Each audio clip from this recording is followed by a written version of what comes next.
आजकल हमारे देश में जाति को लेकर बहुत हो हल्ला मच रहा है। कोई कह रहा है 97% एक हो जाओ, तो कोई कह रहा है 85% एक हो जाओ, तो कोई कह रहा है कि 85% लोगों को सताया गया। इसमें कोई दो राय नहीं है, गरीबों को सताया गया है हमारे देश में। लेकिन हमारी सवाल उन लोगों से है जो 85% के लोग हैं। हम चलो मान लिए कि 15% के लोगों ने 85% के लोगों को सताया, लेकिन जो 85% के लोग हैं, क्या वो लोग अपने छोटे भाइयों को नहीं सताएं? वो लोग भी जातिवाद नहीं करते हैं? मेरा जहाँ तक अनुभव है, सबसे ज़्यादा जातिवाद 85% के लोगों के बीच में है।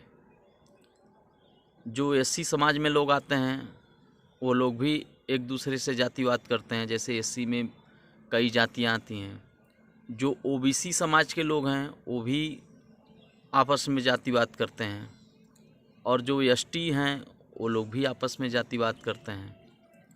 एक एससी समाज का व्यक्ति दूसरे एससी समाज के व्यक्ति का पानी नहीं पीना चाहता है। आज की कंडीशन की बात कर रहे हैं। ओबीसी वाले की तो बात ही छोड़ दीजिए, वो लोग एससी वालों को तो अछूत ही समझते हैं। और एसटी समाज के जो लोग हैं, उनको तो एकदम नीचा समझते हैं लोग। तो किस तरीके से आप लोग 85% एक हो जाओ, इसकी बात कर रहे हैं। पहले तो अपने अंदर जो जातिवाद है उसको तो निकालना पड़ेगा ना। हम लोग खुद जातिवाद में फंसे हैं। हम एक समाज की बात कर रहे हैं जिसके बच्चों के लिए हम काम भी करते हैं, उनके बच्चों को शिक्षित जागरूक करने का प्रयास कर रहे हैं। मुसहर समाज कहीं कहीं एसटी वर्ग में आता है, तो कहीं एससी वर्ग में आता है। हमारे बनारस में एससी में आता है। मुसहर समाज का मुख्य पेशा था पत्तल बनाना, दोना, यही बनाना। पहले सभी लोग मुसहर समाज के बनाए हुए पत्तल पे खाना खाते थे, और उनका एक मुख्य रोजगार भी था मुसहर समाज का कि वो पत्तल बनाएंगे तो उनसे उनका घर चलता था। लेकिन हम लोग आधुनिक हो गए। जब हम लोग आधुनिक हो गए और बफर सिस्टम में खाना खाने लगे, फोम के पत्तल पर खाना खाने लगे, आज उस पत्तल का ज़माना चला गया। हालांकि अब पेड़ भी नहीं मिलते हैं जिससे वो पत्तल बनते थे। महुआ के पत्ते से ज़्यादातर पत्तल बनते थे, बरगद के पत्ते से बनते थे। तो वो पेड़ भी हम लोग काट के अपना घर बना लिए। तो वो मुसहर समाज के लोग बेरोजगार हो गए बेचारे। किसी धार्मिक स्थल पे आपको भीख मांगते हुए मिल जाएंगे, या किसी की गुलामी मजदूरी करते हुए मिल जाएंगे। लेकिन उन्हें आज भी अछूत समझा जाता है, और उनके लिए कोई नहीं सोचता है। हम उस 85% के लोगों से पूछ रहे हैं कि क्या आपने कभी मुसहर समाज के व्यक्ति को अपना समझा है? क्या आपने उनके बच्चों को शिक्षा दीक्षा के लिए कुछ किया कि अगर वो लोग बेरोजगार हो गए तो उनके बच्चों को शिक्षा दीक्षा दिया जाए, उन्हें आगे बढ़ाने का प्रयास किया जाए?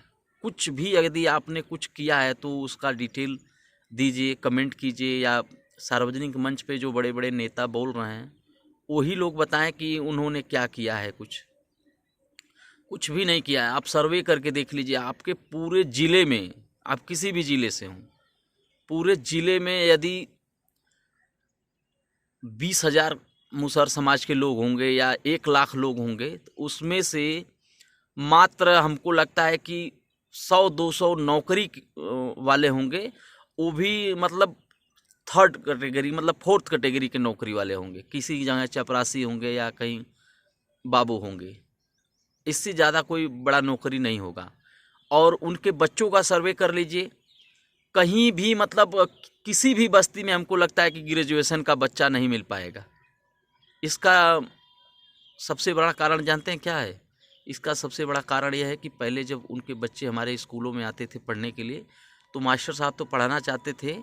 कहीं कहीं ऐसी घटनाएं हो जाती थी कि मास्टर साहब भी उनसे अछूत की व्यवहार करते थे। लेकिन हमारे बच्चे, जो हमारे एससी एसटी ओबीसी के बच्चे थे, उनको मार के भगा देते थे। अरे यार, तुम मुसहर हो, यहाँ पढ़ने आए हो, मुसहर हो तुम, दूर रहो, हमसे दूर रहो। ऐसे उनके साथ व्यवहार किया गया। और आज भी कहीं कहीं व्यवहार हो जाता है उनके साथ। वो तो राजनीति करनी होती है तो सभी लोग बोलते हैं कि नहीं हम लोग एक हैं, ऐसे हैं वैसे हैं, लेकिन आज भी मुसहर समाज के बच्चों के साथ ऐसे व्यवहार होते हैं। इसका जिम्मेदार कौन है? इसका जिम्मेदार हम ही लोग हैं। हम लोग अपने समाज के बच्चों को, जो 85% के ही बच्चे हैं, उनमें ही जातिवाद कर रहे हैं, उनमें ही भेदभाव करते हैं। कोई भी व्यक्ति हो जो बोले कि नहीं हमने मुसहर समाज के लिए कुछ किया है और मुसहर समाज को इतना आगे बढ़ाया, कोई व्यक्ति नहीं मिल पाएगा। मैं पिछले 5 सालों से मुसहर समाज के बीच में काम कर रहा हूँ और देख रहा हूँ, मेरा अनुभव है कि सबसे ज़्यादा यदि कोई पिछड़ा व्यक्ति है, कोई ज़्यादा परेशान है तो वह मुसहर समाज। मैं बनारस में हूँ, मैं बनारस की बात कर रहा हूँ कि बनारस में मुसहर समाज के साथ ऐसा व्यवहार होता है और ऐसी स्थिति है कि उनके बच्चे शिक्षित जागरूक नहीं हैं। तो फिर दूसरे जिलों की बात छोड़ दीजिए, हम बनारस जहाँ स्मार्ट सिटी बन रही है उस ज़िले की मैं बात कर रहा हूँ, जो एक विकसित ज़िला है। तो मैं जो पिछड़े ज़िले हैं जहाँ पर ज़्यादा गरीबी है, वहाँ की तो कल्पना ही नहीं कर सकते कि उनकी क्या हालत होगी। कहीं कहीं मैं गया हूँ ऐसे मुसहर बस्ती में जहाँ पे उनके रहने के लिए घर नहीं है, उनके पास मड़ई तक व्यवस्था नहीं है, लाइन की व्यवस्था नहीं है। वो लोग अंधेरे में रह रहे हैं, किसी तरह छप्पड़ लगाकर, किसी तरह प्लास्टिक का टेंट लगाकर वो अपना जीवन बिता रहे हैं। और जो ये लोग जातिवाद और राजनीति की बात करते हैं, वो लोग सिर्फ राजनीति कर रहे हैं और उनके लिए कुछ भी नहीं कर रहे हैं।